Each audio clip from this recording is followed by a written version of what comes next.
Vamos começar falando sobre o motim no Congresso, porque deputados, senadores pernoitaram. Olha ali imagens, o esparadrapo na boca que o Reinaldo falou, né? O pessoal, olha, até no olho, gente. Que, Né? que, que situação, hein? Que imagem. É. Parlamentares, ó, Senado, senador, olha, imagens nunca vistas antes nesse país. Parlamentares organizaram uma lista de revezamento para continuar no plenário da Casa, num protesto contra a prisão domiciliar de Jair Bolsonaro. O revezamento inclui 3 grupos de deputados com turnos programados a cada 3 horas. A liderança do PL encaminhou à imprensa um registro tirado por volta das 6 horas da manhã dessa quarta-feira no plenário da Câmara. Havia ali um grupo de parlamentares, estou vendo aqui o Zuco, dentre outros. Está vendo aí a imagem, né, dos parlamentares da direita. Bom, fato é, Reinaldo, que tem uma informação, apuração da Raquel Landim no UOL, que os políticos da extrema-direita querem agora sancionar, por meio de lei, da Lei Magnitsky, uma sanção secundária, os presidentes da Câmara, Hugo Mota, e do Senado, Davi Alcolumbre. Inclusive, em entrevista à Bela Megali do Globo, o Eduardo Bolsonaro disse que esse é um dos objetivos dele, né? Nessa ditadura, dita por eles, né? Comandada pelo judiciário aqui no país. Reinaldo. Olha, não estou surpreso, porque, na verdade, quando eles invadem as respectivas mesas da Câmara e do Senado, eles estão tentando impedir o Congresso de funcionar. Veja só, oposição fazer obstrução é do jogo democracias afora. A oposição, o direito de obstrução, de tentar obstrução, a oposição tem, insisto, é uma característica das democracias. Impedir um poder de funcionar, não. Aí não. Né? Na verdade, é uma ação ilegal, isso que estão fazendo. Agora, veja,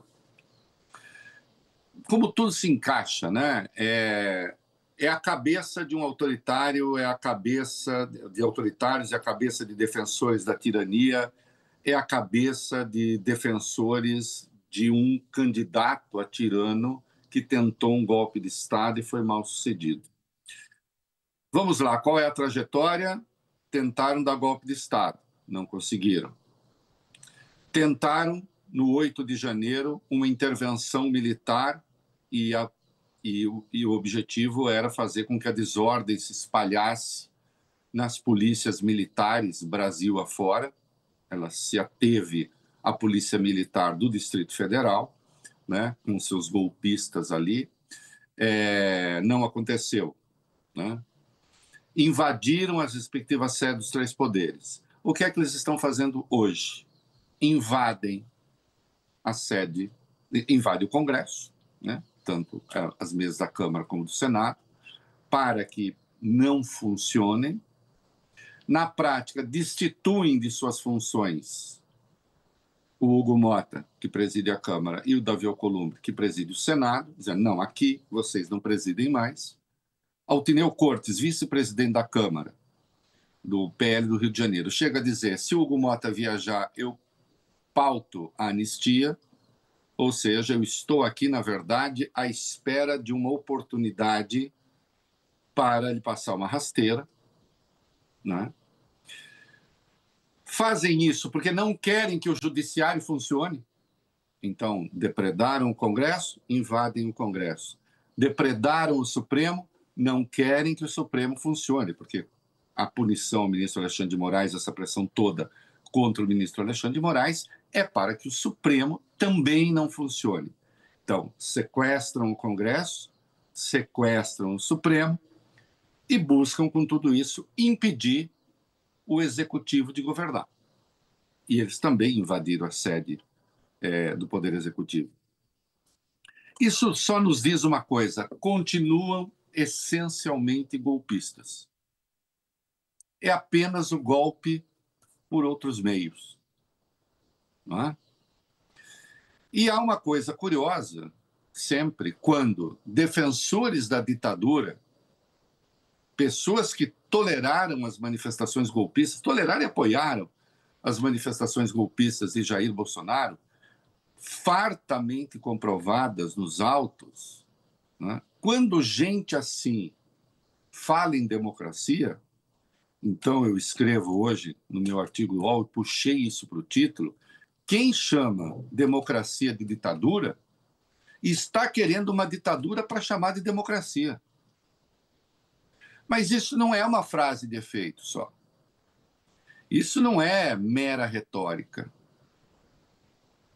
Isso é história. Não é? Eu mandei aí para vocês, né, mandei para a produção, uma imagem que é o preâmbulo do ato institucional número 5, do AI-5, que instaurou a ditadura absoluta no Brasil. Né? Eu até hoje, na minha ilustração da minha coluna, eu coloco esse trechinho do AI-5 numa moldura de sangue. Né? Oh, que coisa! Não, é que é preciso lembrar que o AI-5, nós já tínhamos histórico de violência, pessoas presas, etc., mas o AI-5 instaurou a ditadura absoluta, a ditadura escancarada, na expressão de um dos livros do Hélio Gaspari, não é? E ela permitiu que milhares fossem torturados, que pessoas morressem nas masmorras, não é? Toda sorte de violência política, censura, aí sim, censura para valer. Ali havia censura, não é? E Bolsonaro participou, como presidente, de várias manifestações em que se pedia a decretação de um novo AI-5. E por que eu chamo a atenção para o AI-5 e por que eu falo desse ato institucional neste contexto? Porque no trecho que eu mandei aí, né, eu grifei em vermelho palavra-chave, mas eu leio um trechinho, não dá para ler, né, mas saibam, está escrito aí. Considerando que a Revolução Brasileira de 31 de março de 64 teve, conforme decorre dos atos com os quais se institucionalizou, fundamentos e propósitos que visavam dar ao país um regime que, atendendo às exigências do sistema jurídico e político, presta atenção, Dieguito, assegurasse autêntica ordem democrática, o AI-5. Democracia. Baseada na liberdade, no respeito à dignidade da pessoa humana e aí no combate à subversão. Então, o AI-5 tem como premissa, o AI-5, a ditadura absoluta, tinha como premissa escrita a defesa da autêntica ordem democrática, porque eles se davam o direito de dizer qual era a democracia autêntica e qual era a democracia falsa. Aquela que a gente tinha era falsa, a autêntica é a deles. Igualzinho hoje. É a mesma cabeça. Essas pessoas que estão aí são filhotes da ditadura. São caudatários da ditadura. São fascistoides disfarçados de democratas. Porque está lá no AI-5, respeito à autêntica ordem democrática baseada na liberdade e no respeito à dignidade da pessoa humana. Então, quando você chama uma democracia, que é o que a gente tem, e nós temos uma democracia no Brasil, quando você chama essa democracia de ditadura, de regime de exceção, você está querendo, na verdade, chamar uma ditadura de democracia. Afinal de contas, o Bolsonaro também não dizia que o TSE era uma ditadura porque ele não aceitava o resultado da eleição. Não é? Então, isso é um clássico dos autoritários, não é? Falar em defesa das liberdades. Mas vamos pegar o caso mais clássico de todos. O Goebbels, ele se robustece como o chefe da comunicação do Partido Nazista, né? Inicialmente ele estava ali, o Hitler escolheu, ainda fora do poder, para cuidar da comunicação do partido em Munique, né? E depois ele se torna a grande figura de propaganda do regime, e ele acusava justamente o que ele considerava censura dos jornais comunistas, dos jornais ligados à social-democracia, aos nazistas. E ainda, num discurso célebre, disse: nós vamos ensinar para vocês como se faz. Vocês nem sabem fazer direito. Não é? Assim como essa gente tomou, colonizou as redes sociais, um pouco na esperança, um pouco nos dizendo, eu vou ensinar para vocês como se faz. E aí nós temos figuras absolutamente detestáveis, lamentáveis, dizendo coisas absurdas, abjetas, né? Sobre o momento que vivemos.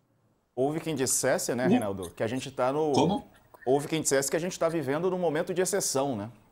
Ah, sim, aliás, bem lembrado, porque tem um vídeo aí do Rogério Marinho, né? Primeiro vídeo aí que a gente mandou do Rogério Marinho, que ele fala que nós estamos num regime de exceção.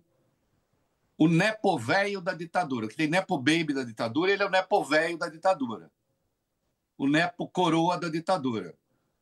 E eu vou dizer porque eu estou dizendo isso. E mesmo assim envergonha o avô, que era um prócer da ditadura. Então vamos ter que... Olha, nós temos que botar as coisas às claras, né? A gente tem que começar a chamar as coisas pelo nome. Não querem chamar as coisas pelo nome, titio chama. Hã? Como é que é? Alexandre que é censura? Alexandre que é ditadura?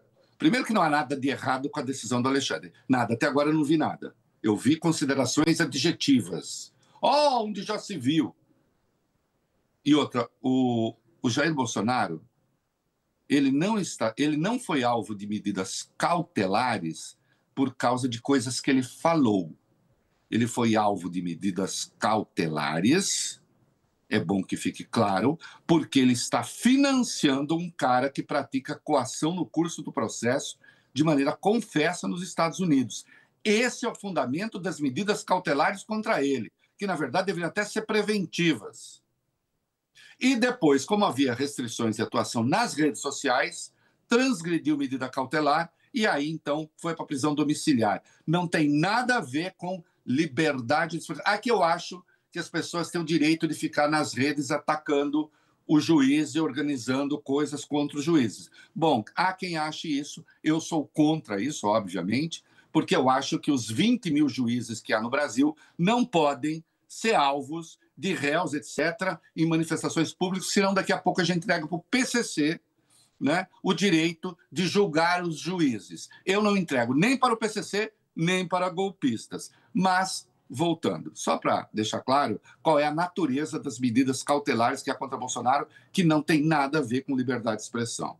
Né? Agora, você tem este senador, né, vamos botar o vídeo aí, ele falando que nós vivemos um regime de exceção. Vai. Fala, nepo velho da ditadura, vai. Que nós estamos vivendo um momento de exceção nesse país. Por que eu falo exceção? Há um ovo da serpente, eu acho que essa é a expressão, que é o inquérito chamado inquérito do fake news ou inquérito do fim do mundo. Nós temos dezenas de parlamentares que hoje estão em inquérito no Supremo Tribunal Federal, não é por corrupção, não é por roubo, não é por malversação de recursos públicos, pasmem, é por crime de opinião.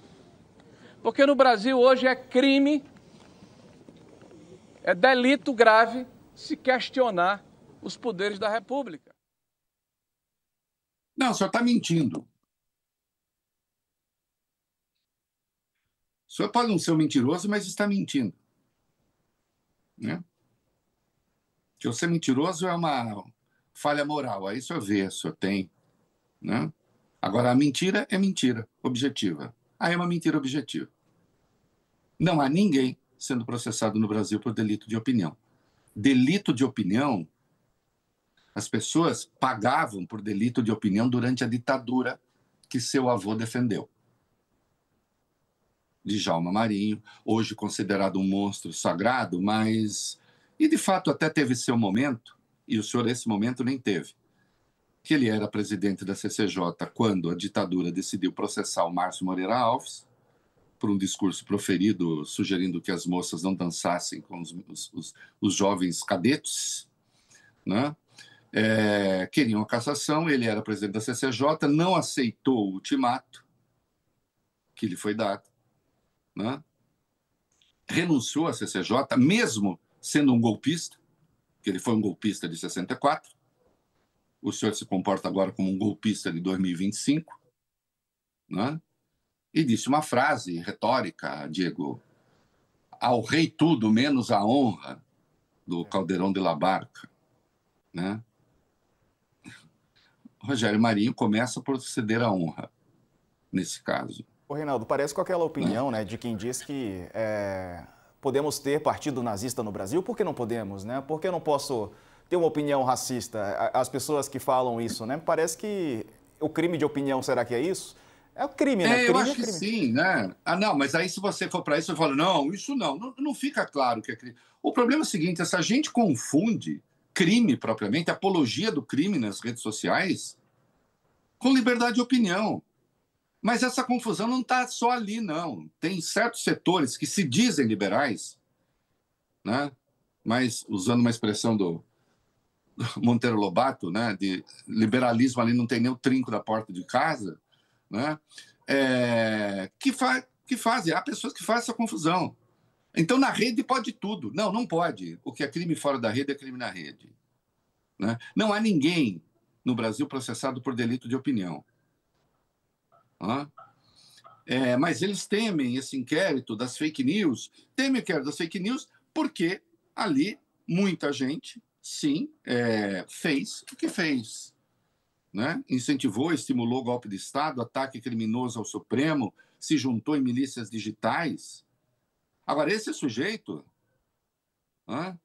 O avô, que era um prócer da ditadura, num dado momento teve um momento de grandeza, resistindo aos generais, ele passa a ser um serviçal de um golpista e fala em nome da democracia. Aliás, como eu disse, o AI-5 falava em nome da democracia, ou não falava? Em nome da liberdade, ou não falava? Em nome da dignidade da pessoa humana, ou não falava? Isso é história. Nenhum ditador se chama ditador. Nenhum ditador diz de si mesmo, eu sou um ditador. Nenhum tirano diz de si mesmo, eu sou um tirano. Todos eles se querem pessoas exemplares. Mas já que gostam tanto da Bíblia, eu conheço a árvore pelo fruto que ela dá. Não é?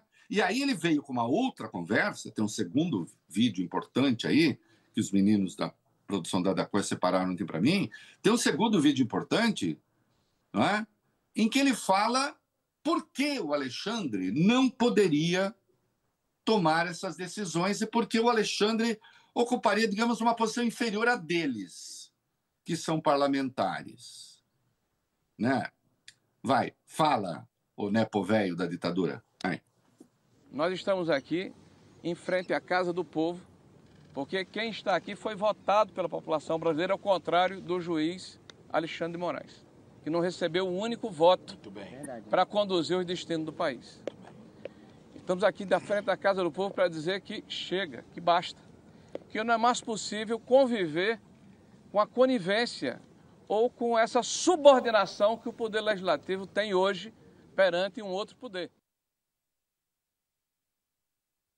Um sujeito que foi ministro de um presidente que praticou a necropolítica, a política da morte durante a pandemia, que se indispôs com o Supremo justamente porque o Supremo, apelando aos direitos fundamentais garantidos na Constituição, o impediu de impedir que governadores e prefeitos tomassem medidas nas suas respectivas esferas de atuação, né, para tentar coibir a expansão, a multiplicação do vírus, porque se sabia que grandes concentrações de pessoas criariam contaminação em massa, levariam ao colapso do sistema de saúde, como, aliás, aconteceu mesmo com as medidas de contenção.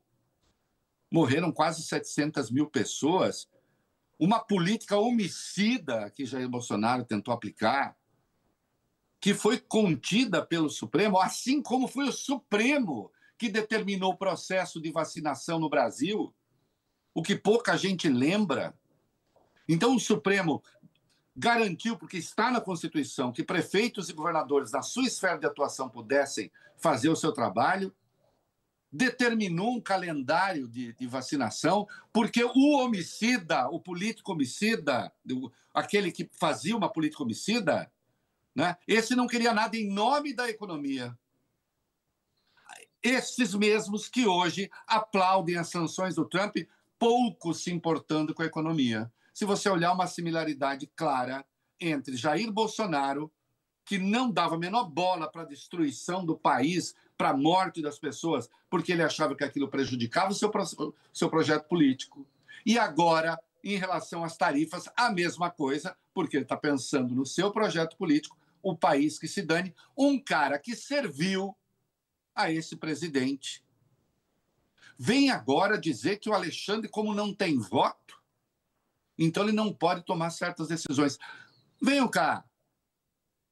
De novo, mais de 20 mil juízes. Tem gente brincando com esse negócio, não se dando conta do que significa. Mais de 20 mil juízes no Brasil. Entre juízes federais e juízes estaduais. O tempo todo, Diego, estão tomando decisões que contrariam vereadores, que contrariam prefeitos, que contrariam deputados estaduais e federais, que contrariam governadores, que contrariam o mesmo presidente da República. Qual é a tese do grande jurista Rogério Marinho? O nepo coroa da ditadura. Qual é? Os juízes agora deverão, antes, nas suas comarcas, nas suas varas, deverão... Não, senhor prefeito, o senhor quer que eu decida como, hein? Já que o senhor foi eleito, eu não fui? Isso é coisa de ditador. Isso é ser amante da ditadura. Isso é ter um repúdio essencial ao regime democrático.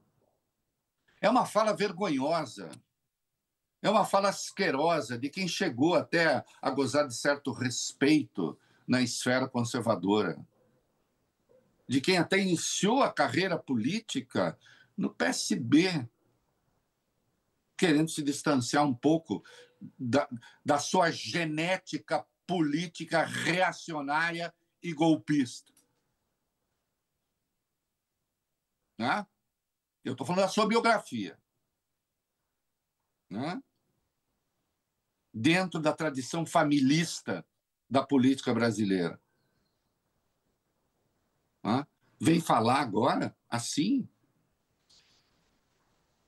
E eles, né, Diego? Você viu o Flávio falando ontem lá, né? Pacificação, né? Pacificação. E que é outra palavra muito bacana também. Vamos pacificar.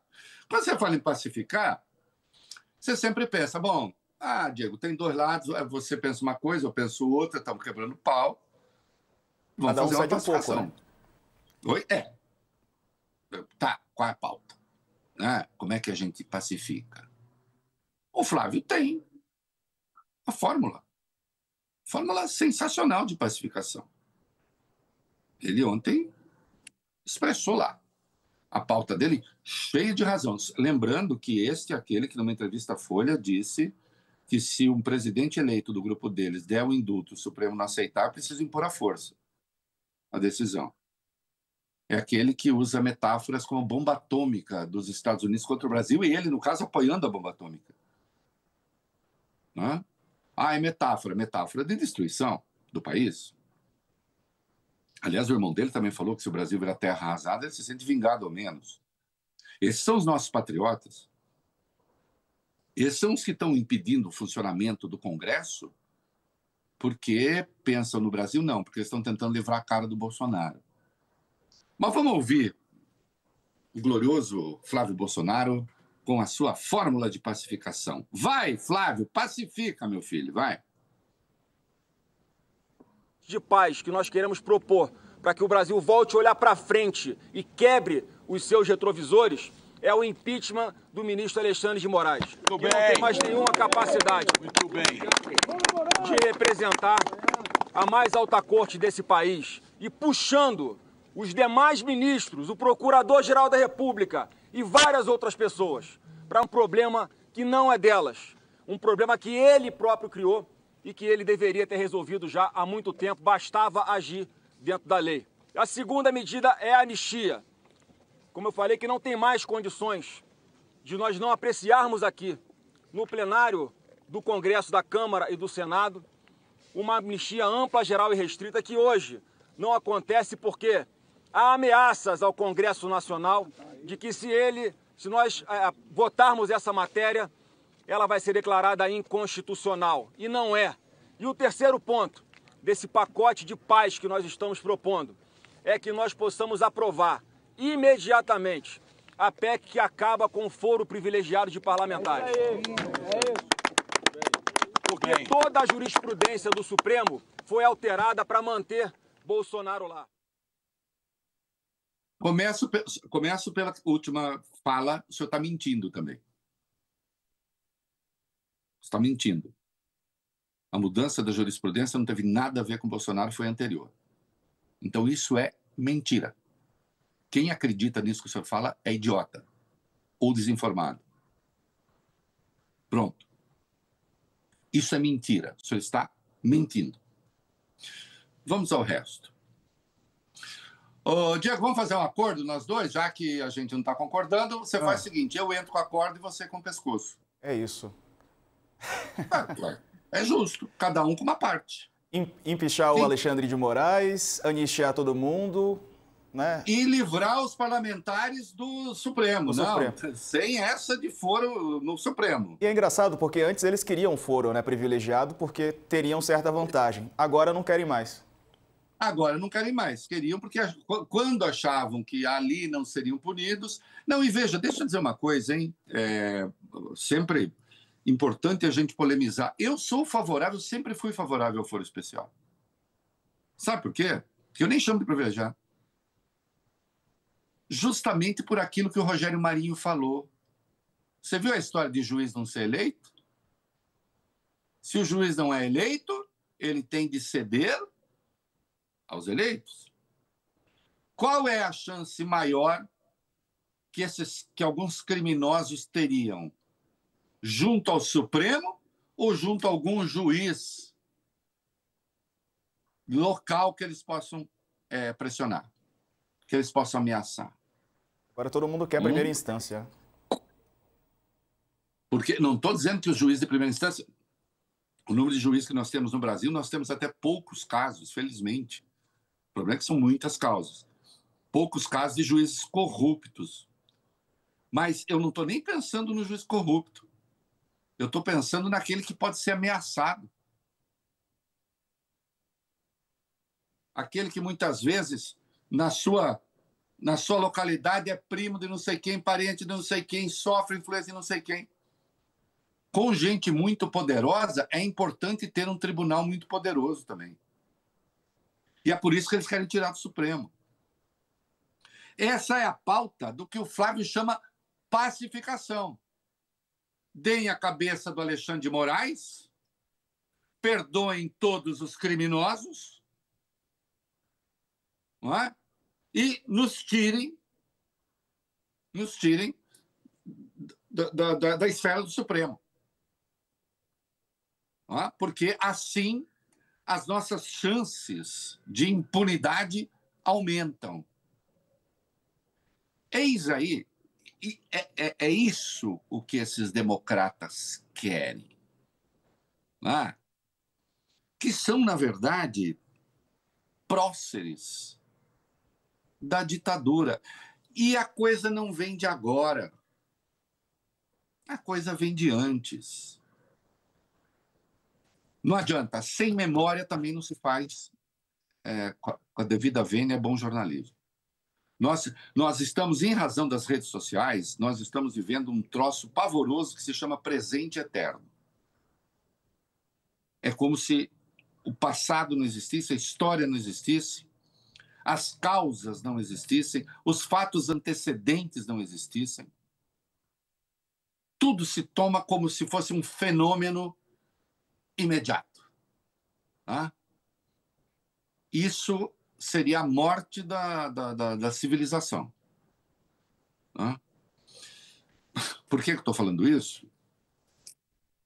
O primeiro ato contra o Supremo sem que o Jair Bolsonaro tivesse perdido nada ainda no Supremo. Ele não tinha perdido causa nenhuma no Supremo. Nota, o confronto dele com o Supremo começa para valer, na pandemia, que ele tenta mandar milhões para a morte e o Supremo impede, em nome do funcionamento da economia. Antes não tinha derrota nenhuma, né? E olha que eu até muitas vezes eu disse o Supremo, isso é inconstitucional, mas acabou passando, né?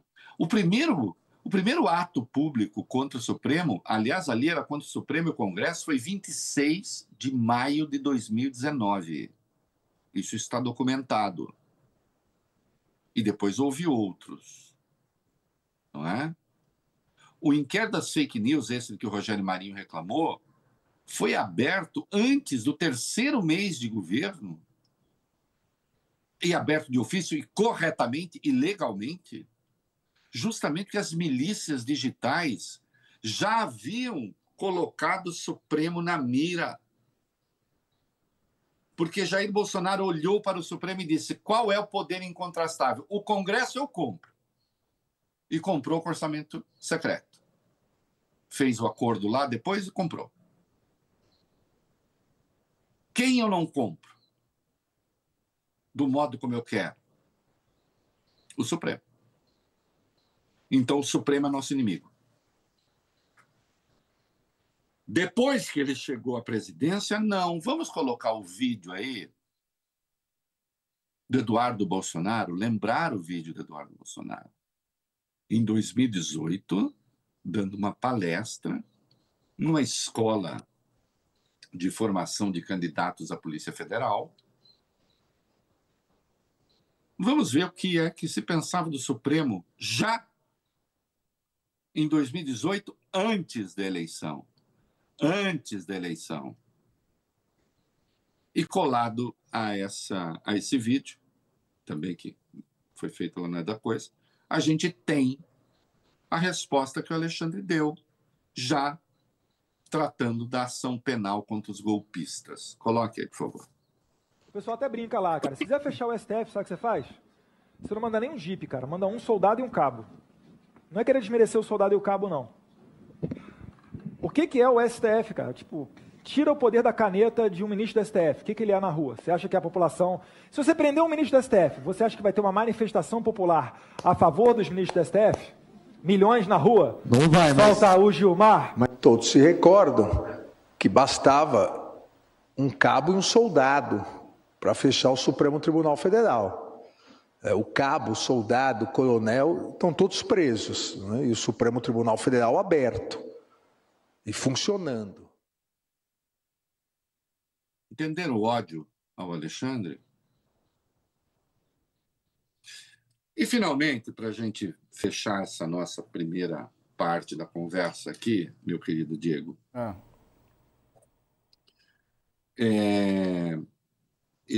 os Estados Unidos estão dizendo que a lei Magnitsky foi aplicada ao Alexandre porque o Alexandre é um agressor dos direitos humanos, não é isso? Dizem que sim. Ontem ainda o Sóstenes Cavalcante, que não perde uma oportunidade de dizer besteira, mas é uma coisa fanática mesmo, né? Também falou: os direitos humanos estão sendo agredidos, os direitos humanos. Em 2017, teve lá uma questão, um debate sobre o tema de redação do Enem, sobre direitos humanos. E nós conhecemos a trajetória do Jair Bolsonaro em relação a essa questão, né? Nós conhecemos o lema do bolsonarismo, como é que é? Direitos humanos para humanos direitos. E quem são os humanos direitos? Os humanos direitos são os humanos que pensam o que eles pensam. Os humanos que não pensam o que eles pensam não são humanos direitos e, portanto, não merecem direitos humanos. Eu acho o Jair Bolsonaro um humano tortíssimo, mas eu defendo direitos humanos para ele na cadeia, quando ele for preso, né? Mas ele, em 2017, fez questão de fazer uma camiseta e de exibir essa camiseta para ser fotografada. Vamos botar essa camiseta no ar aí. Vamos botar essa camiseta na hora. O que diz mesmo? Ah, tá aí. Aliás, essa é uma postagem do Flávio. Do Carlos. Direitos humanos. Esterco da vagabundagem. Postagem do Carlos Bolsonaro, né? Carlos Bolsonaro, de uma foto que o Jair Bolsonaro, entrevistado, fez questão de mostrar. Ele imprimiu a camiseta, mandou imprimir a camiseta e exibiu. Direitos humanos para os meus, para os outros, não. Eu me lembro quando teve corte de cabeça no presídio Pedrinhas, no Maranhão, cabeças sendo erguidas assim, aí perguntaram para ele daquele horror, o que ele achava. A resposta dele foi: alguma eles fizeram. Não é? O defensor dos direitos humanos, o que imitava gente sufocada. O que, diante do descalabro da Covid, disse: não sou coveiro, todo mundo morre um dia. Vem falar de direitos humanos? Ah, isso é coisa antiga? Não, coisa antiga não. Comigo a coisa antiga conta. Tem história. A história é importante. É preciso, quando alguém fala em direitos humanos, é preciso saber quem está falando. Aliás, o Hitler, em 1928, se dizia, na Alemanha, censurado. É bom que se diga isso. Estava sendo censurado. Não é? Quem está falando de censura? Quem está falando de direitos humanos? Ah, só alguns têm direito de falar de direitos humanos? Não, todos têm direito de falar de direitos humanos. A nossa obrigação é saber quem está falando e por quê. E qual é o compromisso que essa pessoa tem efetivamente com os direitos humanos. Ou se virou apenas uma bandeira para esconder seus próprios crimes. Como a liberdade virou um estandarte, como a dignidade da pessoa humana também, como a verdadeira democracia, a autêntica democracia também, como isso tudo virou uma forma de embalar o ato institucional número 5. Acho que a gente conseguiu fechar o raciocínio, né? Vamos falar do Gilmar